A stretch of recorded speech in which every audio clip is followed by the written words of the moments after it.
नमस्कार दोस्तों, BK study IQ में आप सभी का स्वागत है। आज हम पढ़ने वाले हैं इमरजेंसी के बारे में जो 1975 में लगा था इंदिरा गांधी के समय।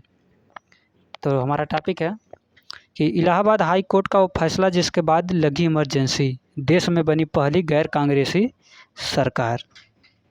12 जून 1975 का इमरजेंसी से गहरा संबंध है।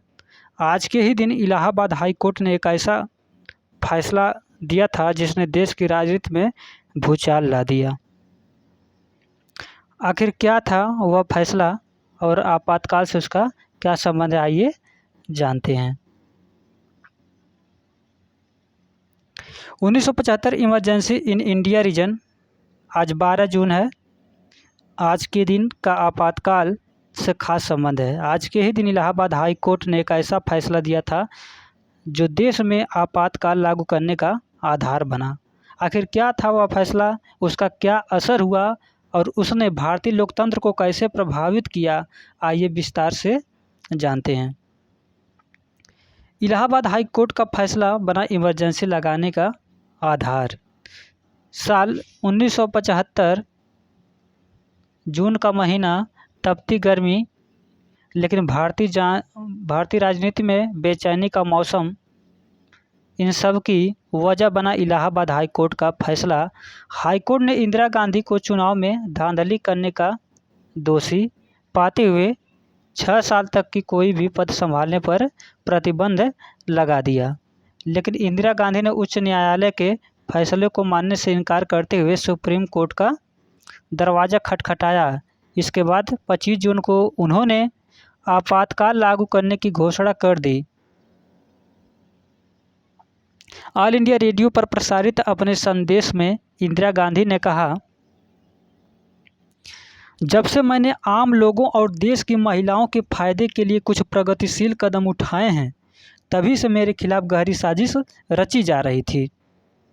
आपातकाल लागू होते ही आंतरिक सुरक्षा कानून के तहत जयप्रकाश नारायण, जॉर्ज फर्नांडिस, घनश्याम तिवारी और अटल बिहारी वाजपेयी समेत कई नेताओं को गिरफ्तार कर लिया गया।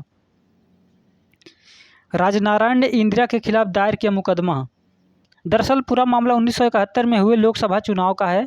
इस चुनाव में इंदिरा गांधी ने अपने प्रतिद्वंदी राजनारायण को पराजित कर दिया था, लेकिन राजनारायण ने हाई कोर्ट में चुनाव परिणाम को चुनौती दी। उन्होंने दलील की कि इंदिरा ने चुनाव में सरकारी मशीनरी का दुरुपयोग किया, तय सीमा से अधिक पैसे खर्च किए और मतदाताओं को प्रभावित करने के लिए गलत तरीकों का भी इस्तेमाल किया।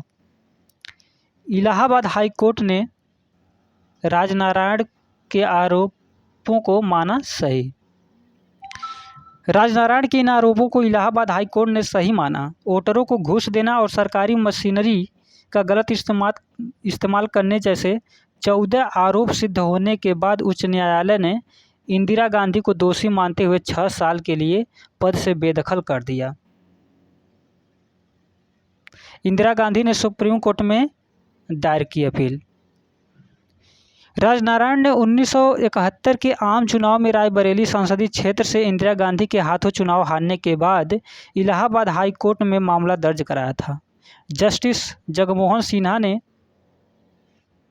ध्यान रखिएगा कौन थे, जस्टिस जगमोहन सिन्हा ने ऐतिहासिक फैसला सुनाया था। हालांकि इंदिरा ने उच्च न्यायालय के फैसले को नहीं माना और सुप्रीम कोर्ट में अपील दायर कर दी। 24 जून 1975 को सुप्रीम कोर्ट ने इलाहाबाद हाई कोर्ट के आदेश को तो बरकरार रखा, लेकिन उन्हें प्रधानमंत्री पद पर बने रहने की इजाज़त दे दी थी।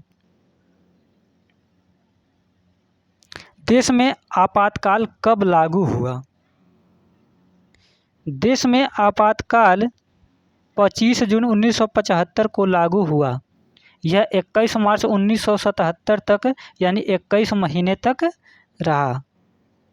25 जून 1975 को लागू हुआ आपातकाल और 21 मार्च 1977 तक यानी 21 महीने तक रहा। तत्कालीन राष्ट्रपति फखरुद्दीन अली अहमद ने तत्कालीन प्रधानमंत्री इंदिरा गांधी के कहने पर भारतीय संविधान के अनुच्छेद 352 के तहत आपातकाल की घोषणा कर दी।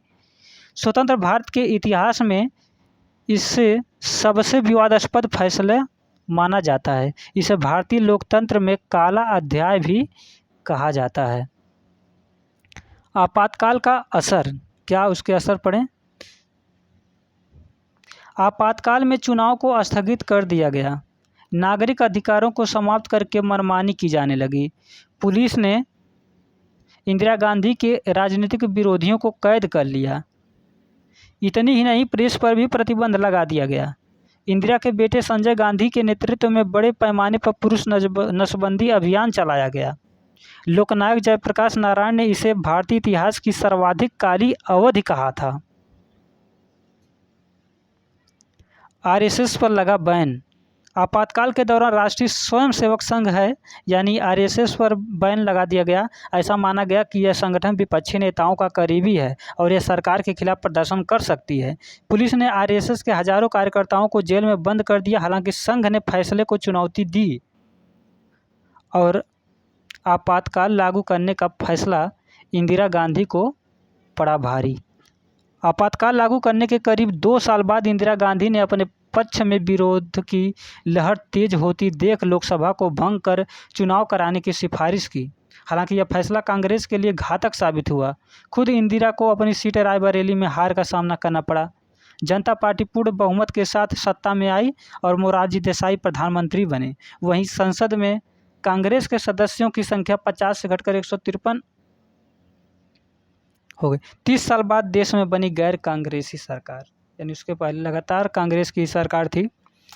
भारतीय राजनीति में यह महत्वपूर्ण समय था क्योंकि 30 साल बाद केंद्र में कोई गैर कांग्रेसी सरकार बनी थी। कांग्रेस को बिहार, पंजाब, हरियाणा, उत्तर प्रदेश और दिल्ली में एक भी सीट नहीं मिली। नई सरकार ने आपातकाल के दौरान किए गए फैसलों की जांच के लिए शाह आयोग का गठन किया। ये इम्पॉर्टेंट है, ध्यान रखिएगा। नई सरकार ने आपातकाल के दौरान फैसलों की जांच के लिए शाह आयोग का गठन किया। हालांकि नई सरकार 2 साल ही टिक पाई और आपसी कलह के कारण 1979 में गिर गई। अगला प्रश्न, कभी संसद न जाने वाले प्रधानमंत्री बने चौधरी चरण सिंह। ये प्रश्न भी पूछा जाता है कि कौन से ऐसे प्रधानमंत्री थे जो कभी संसद नहीं गए, तो चौधरी चरण सिंह थे। चौधरी चरण सिंह ने कुछ मंत्रियों की दोहरी सदस्यता को लेकर सवाल उठाया जो जनसंघ के भी सदस्य थे। चरण सिंह ने सरकार के समर्थन वापस ले लिया और कांग्रेस के सहयोग से केंद्र में सरकार बना ली। वे प्रधानमंत्री बने। हालांकि उनकी सरकार भी महज 5 महीने ही रही। चरण सिंह कभी संसद न जाने वाले प्रधानमंत्री थे। आपातकाल के बारे में जरूरी बातें। जयप्रकाश नारायण ने 25 जून को आपातकाल के खिलाफ देश भर में प्रदर्शन करने का ऐलान किया। उन्होंने इंदिरा गांधी से इस्तीफा देने की मांग करते हुए संपूर्ण क्रांति का नारा दिया, जिसके बाद राष्ट्रपति के द्वारा अध्यादेश को मंजूरी देने के बाद देश में आपातकाल लागू कर दिया गया। संजय गांधी ने 1976 में देश भर में नसबंदी अभियान चलाया। इस दौरान पुरुषों की जबरदस्ती नसबंदी कराई गई। इसे लेकर संजय गांधी की आलोचना का भी सामना करना पड़ा। 18 जनवरी 1976 को इंदिरा गांधी ने लोकसभा भंग करते हुए देश में आम चुनाव कराने की घोषणा की। उन्होंने कहा कि मार्च में चुनाव होंगे। सभी राजनीतिक बंदियों को रिहा कर दिया। इसके 2 महीने बाद 23 मार्च 1977 को आपातकाल समाप्त कर दिया गया। इंदिरा ने अपने ऊपर लगे सभी आरोपों को हटाया। कहा जाता है कि आपातकाल के दौरान इंदिरा गांधी ने अपनी मर्जी से कानून लिखना शुरू कर दिया। उन्होंने अपने खिलाफ लगे सभी आरोपों को नए कानून पास कर हटा दिए। संविधान का 42वां संशोधन यही कहानी बयां करता है। इंदिरा के पास उस समय लोकसभा में 2/3 बहुमत था, जिसका उन्होंने बखूबी फायदा उठाया। तो वीडियो पसंद है तो वीडियो को लाइक करें, शेयर करें और चैनल पर नए हो तो चैनल को सब्सक्राइब करें ऐसे ही वीडियो पाने के लिए।